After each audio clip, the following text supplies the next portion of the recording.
Before listen, lock your door.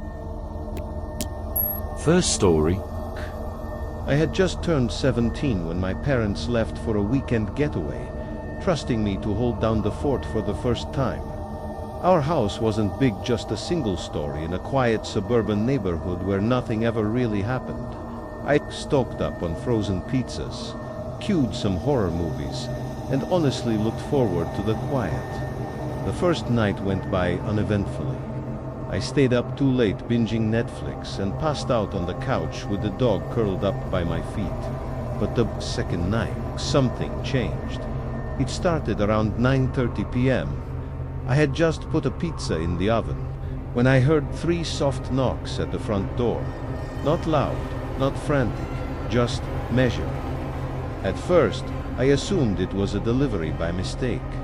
But when I looked out the peephole, no one was there. The porch light was on. Nothing. I chalked it up to my imagination, or maybe some kid playing a prank. I went back to the kitchen, pulled the pizza out of the oven. That's when my dog, Cooper, started walking steady. His ears were perked, and he was staring toward the front door like he saw something I couldn't. The second set of knocks came at 10:12 p.m., still soft, still calm. This time it was followed by something else. A whisper. "I can see you."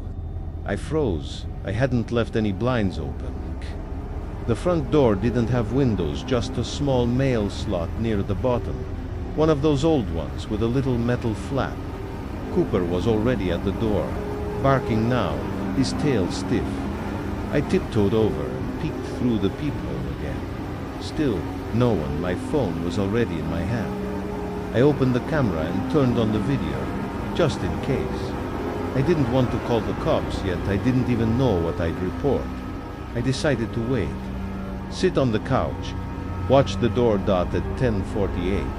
The flap on the mail slot lifted, just a little. I swear I heard breathing like someone was crouched outside, inches from the door. That was the moment I turned off all the lights. Cooper was pacing, growling. I grabbed his collar and pulled him back. I didn't want him to make noise. I sat, torque, heart pounding, barely breathing, staring at the mail slot. Nothing. For a while then I heard it. A scratching sound. Not nails and wood type scratching. This was slower, more deliberate, like fingers tracing a line across the door's surface. Then the whisper came back. "Why did you turn off the lights?" I couldn't take it anymore. I ran to my bedroom, locked the door, and called my friend Tyler, who lived 5 minutes away. He picked up, laughing at first, until I told him what was happening. He promised to come right away. I stayed in the bedroom with Cooper, sitting by the door, listening. Every now and then, I heard the soft creak of the mail slot again. Then silence. For 10, maybe 15 minutes, and then came the knock. But not from the front door. It was from my bedroom window. The blinds were down, but I could see the silhouette of someone standing there, not moving, just standing. Then the tapping began slow, like a single finger dot tap, tap, tap. I backed away from the window, holding Cooper by the collar. My mind was racing. Was it the same person? Had he gone around the house? Then I got a text from Tyler. "Dude, I'm outside. What the hell is up with your front yard?" I bolted to the living room and looked through the peephole. Tyler was on the driveway, holding his phone, looking freaked out. I flung the door open and waved him in. He came in, shut the door behind him, and locked it. His face was pale. "What did you see?" I asked. "I didn't see anything," he said. "But I heard something. I swear, someone was standing near the bushes when I pulled up. And when I got out of the car, I felt like they were watching me." We turned on all the lights, checked every room, every closet, the garage, the attic. Nothing, just us and Cooper, still acting anxious. We decided to sleep in the living room, both of us armed with baseball bats. Tyler stayed up watching videos while I dozed off sometime after 2 a.m., around 3:12 a.m. I woke up to the sound of movement, not from outside, but from inside the house.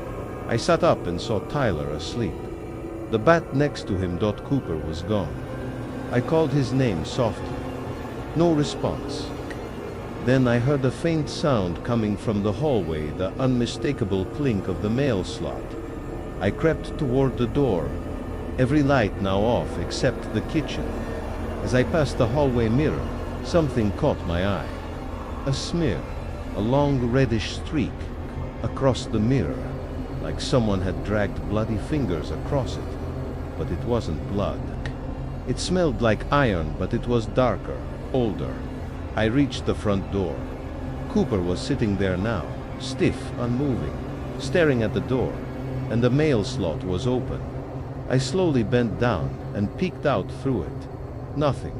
And then a pale eye stared back. I screamed. Cooper lunged forward. The eye vanished.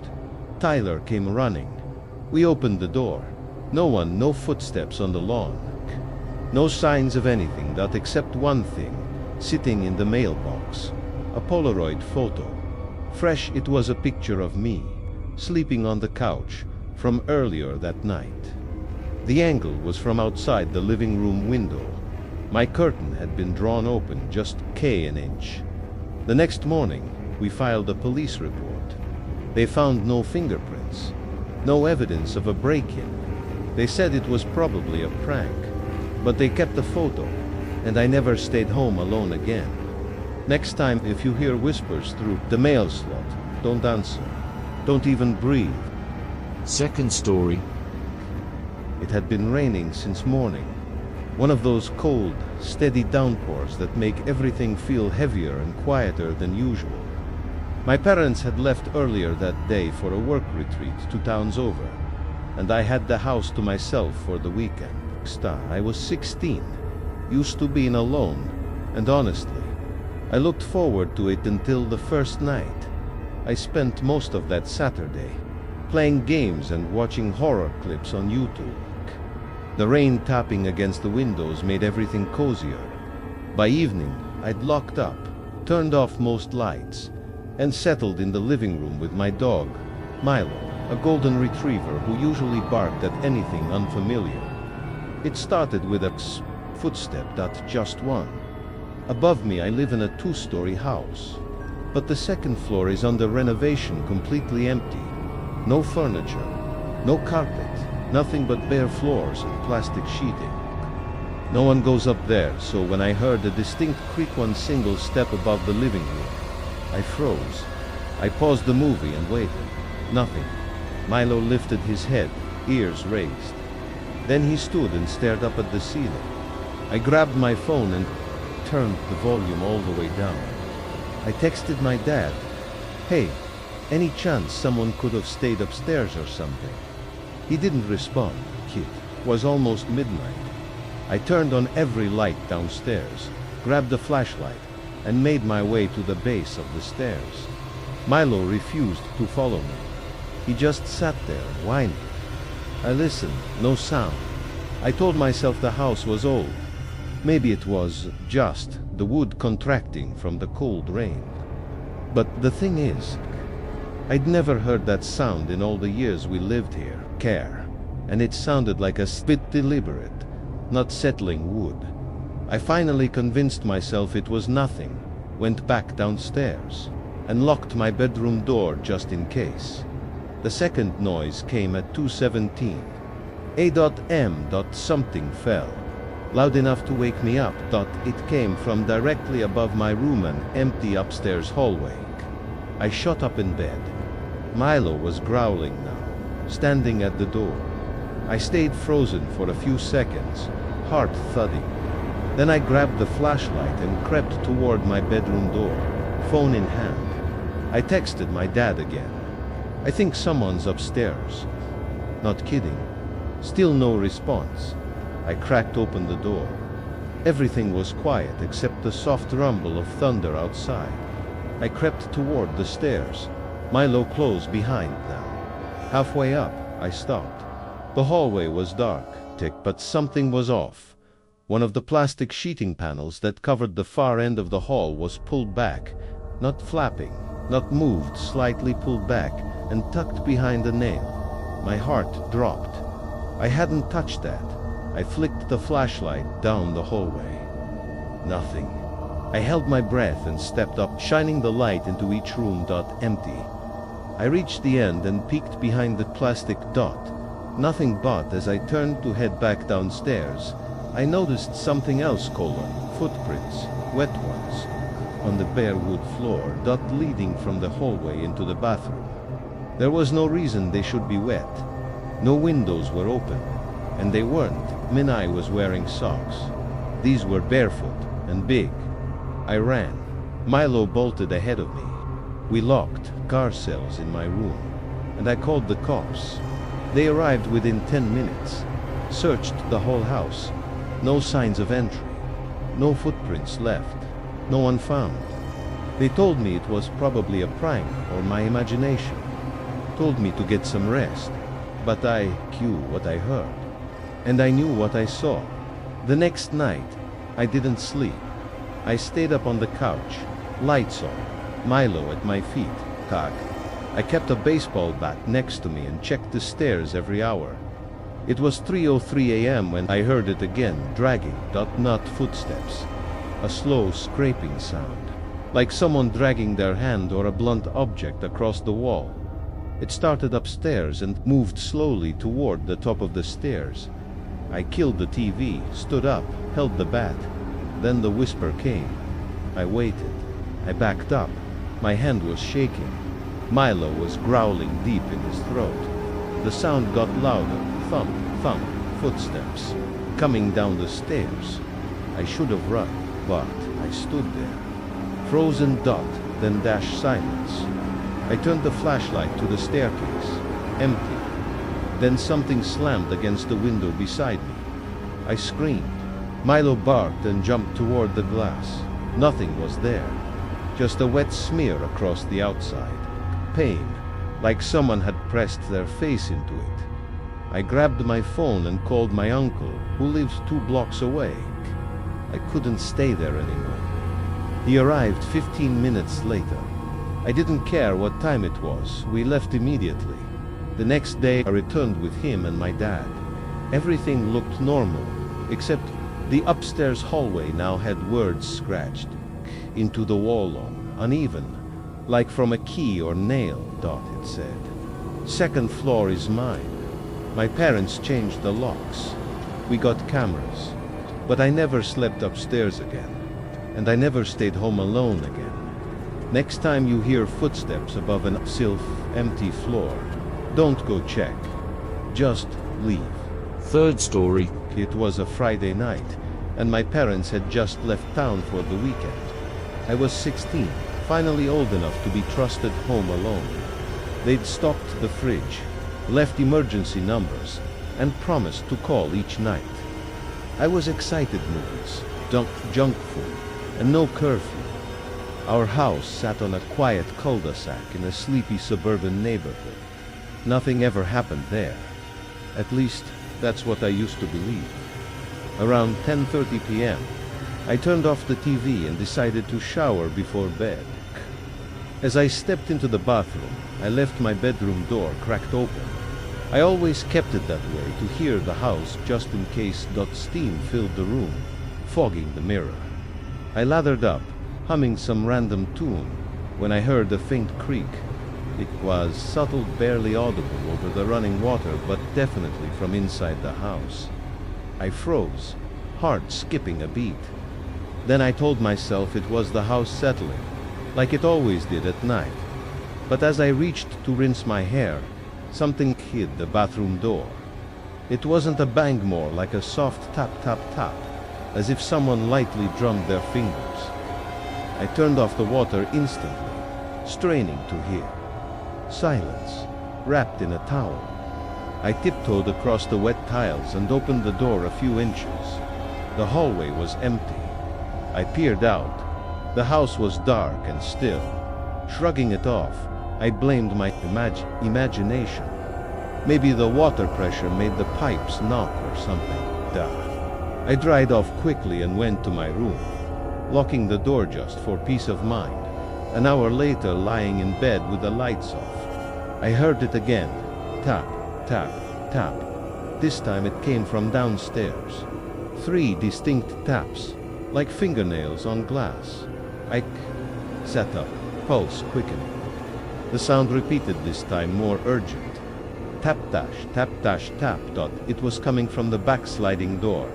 I tiptoed to the window that overlooked our backyard. From my room, I could see the porch. It was empty, but then, movement. A shadow slipped past the edge of the glass, vanishing into the dark corner by the side of the house. I backed away and locked my bedroom window, heart thudding. I tried to call my parents, but the line didn't connect. No signal. I checked the router, Wi-Fi was down. That's when I remembered the breaker box was in the garage. I stayed in my room, trying to rationalize. Maybe it was a raccoon or something. Maybe a neighbor's kid pulling a prank. Still, I couldn't shake the feeling that something was wrong. At 1:07 a.m., I heard footsteps, slow, deliberate, coming up the stairs, not creaks like the house settling, not the subtle sounds of a cat or old plumbing. Footsteps. They stopped outside my door. I held my breath. Then, knock, knock, knock, not a loud bang. Just 3 steady knocks. I whispered, "Who's there?" Silence. Then a voice, hoarse and low, barely audible through the door. "Let me in." I stumbled backward and grabbed the bat from under my bed. My legs were trembling. I pressed my ear to the door, nothing. I waited, heart hammering, then turned the lock. Quietly, I yanked the door open. Bat raised. The hallway was empty. I checked every room upstairs, closet, bathroom, guest room. No one but. When I looked at the carpet outside my room, I noticed something that made my blood freeze. Wet footprints. Bare, human, muddy, leading from the stairs to my door. I followed them down the hall. They stopped at the attic entrance. The hatch was closed, but something dripped from the corner. Dark, thick dot. Blood. I ran back to my room and locked the door. I stayed up the rest of the night, clutching the bat ears tuned to every creak and whisper of the house. At sunrise, I crept downstairs and checked the backyard. The sliding door was locked. No footprints outside. No signs of a break-in. But then I saw it on the porch railing.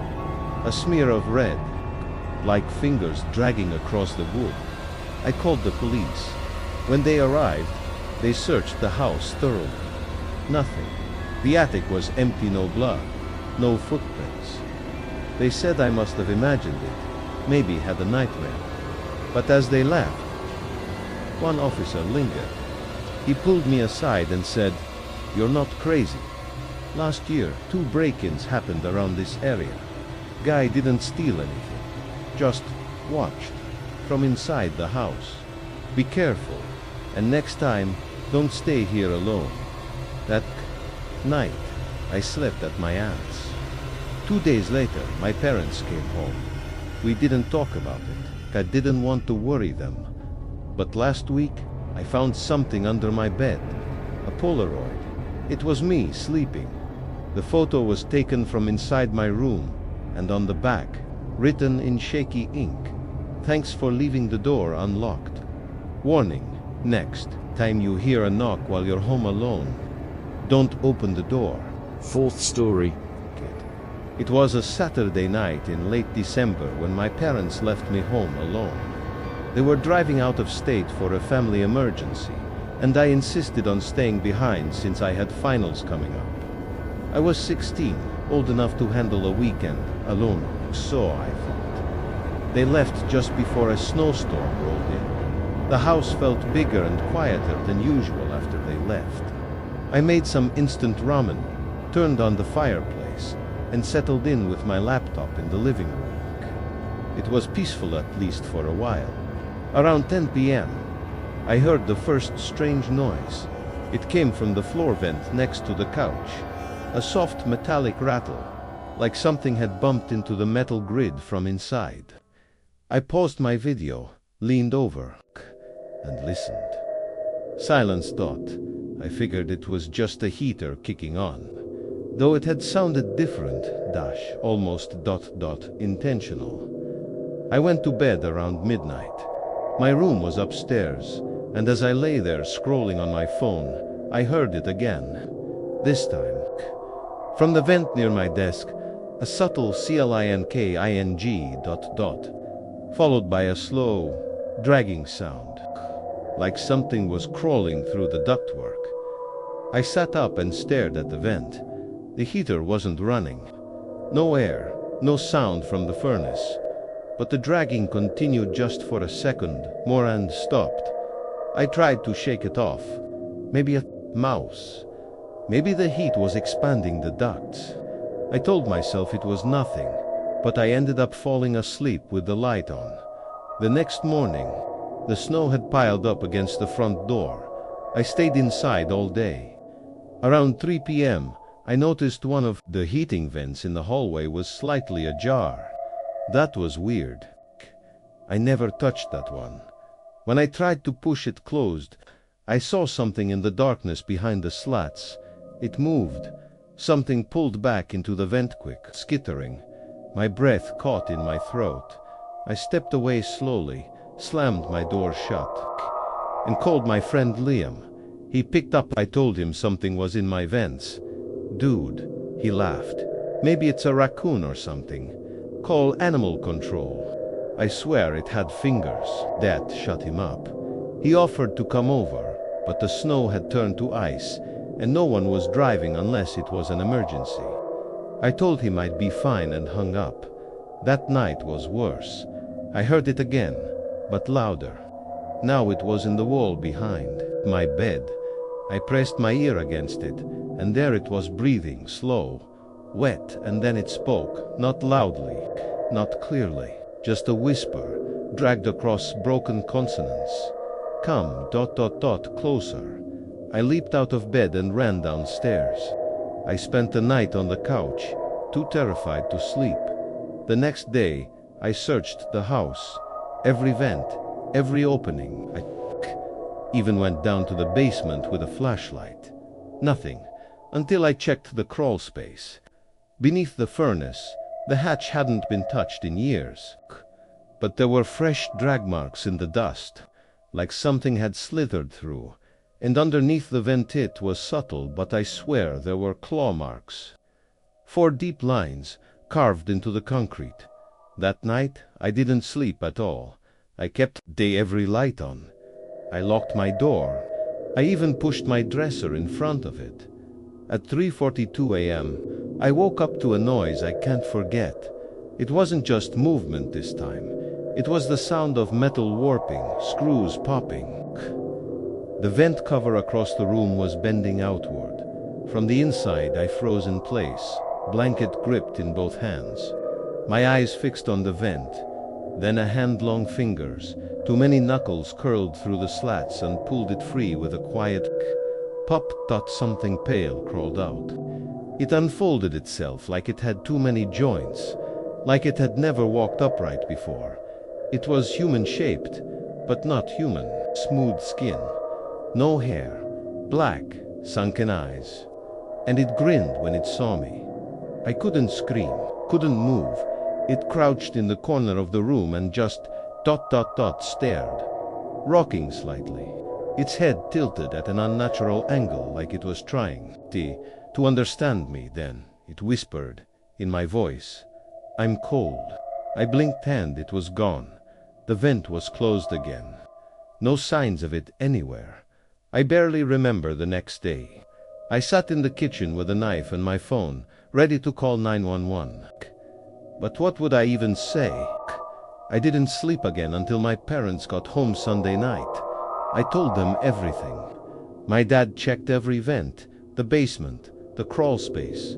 Found nothing, but I know what I saw. And the worst part, sometimes when I'm home alone, I still hear it in the vents. breathing. Warning. Next time you hear something moving inside the vents, don't go closer. Don't even listen. Fifth story. It was the first time my parents trusted me to stay home alone overnight. I was 16, responsible enough, or so they believed. They were flying out to visit my aunt in Arizona, just for the weekend. The house was quiet after they left, and for the first time, it actually felt kind of peaceful. That peace didn't last till around 9:45 p.m. The power went out. The living room was instantly drowned in black. At first, I figured it was just the weather, maybe a fallen branch on a power line. I checked outside. The neighboring houses still had their lights on, so it wasn't the whole street, just me.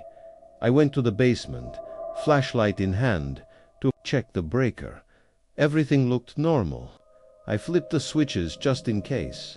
Nothing changed. On my way back up, I thought I heard something from the laundry room. A soft creak, like a door slowly swinging shut. I paused, listened. Nothing. I chalked it up to the house settling. Back upstairs, I lit a few candles, trying to shake the feeling that something was off. That's when I noticed it. The back door was unlocked. I never leave it unlocked. I double-checked it before my parents left. My heart skipped. I locked it immediately and pulled the curtains closed. Then came the knock. 3 soft taps at the front door. I froze. The door had a peephole, but I didn't want to go near it. I didn't make a sound. My phone was upstairs charging, so I couldn't call anyone right away. The knocks came again, slightly louder this time. Then silence. I waited. Maybe it was a neighbor, someone checking on the power. But something told me not to open it. 5 minutes passed. I crept upstairs to get my phone. That's when I saw it. The message on my phone screen. Why'd you lock the back door? I froze. The number was unknown. No name. I stared at the screen, pulse racing, trying to stay calm. I didn't reply. Then another text popped up. You're not alone. I backed into the hallway. The candlelight flickered wearily across the walls. Every sound felt amplified. The creak of the floorboards, the wind against the windows. I knew I had to do something. I turned off my flashlight and stayed low. My first instinct was to hide. I crawled into the hallway, closet, and quietly closed the door. That's when I heard the footsteps, soft, slow, deliberate, coming up the stairs. They paused just outside the closet. I could hear breathing, shallow, inhumanly steady. Then something scraped against the door, a fingertip, a knife. I held my breath for what felt like forever. Suddenly the sound stopped. Footsteps retreated back down the stairs. I waited another 5 minutes, maybe more. Slowly, I opened the door a crack. The hallway was empty. I made my way back to my room, grabbed my phone and called 911 with shaking hands. Care, as I whispered to the dispatcher. I kept the door locked and stayed low, watching the hallway. That's when I heard the back door open again, even though I had locked it. Even though I hadn't heard anyone approach.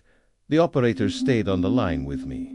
I whispered everything I was hearing. They told me officers were on the way, but they were at least 10 minutes out.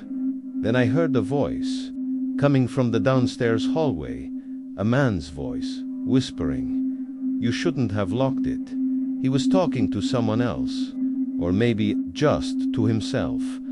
Then laughter. Not like a joke, but like someone enjoying this. I felt sick then. Footsteps up the stairs. 2 sets, this time faster. No hesitation. I bolted out the window of my room, onto the roof of the garage, barefoot, candlelight flickering behind me. I ran across the roof and leaped down into the front yard. Twisted my ankle, but adrenaline kept me going. Ran across the street to the neighbor's house, banging on the door like a madman. They let me in. When the police arrived 5 minutes later, they found the house empty, but the front door was wide open. So was the back door, and on the floor of the upstairs hallway, written in red, I still don't know if it was blood or not, were the words, "You'll never lock us out." The house was searched top to bottom. No one, nothing. No signs of forced entry. No fingerprints, that's just one strange thing. The breaker box. It had been unscrewed from the wall, wires tampered with. Whoever did this had been prepared. Next time you're home alone and the lights go out, don't go to the basement.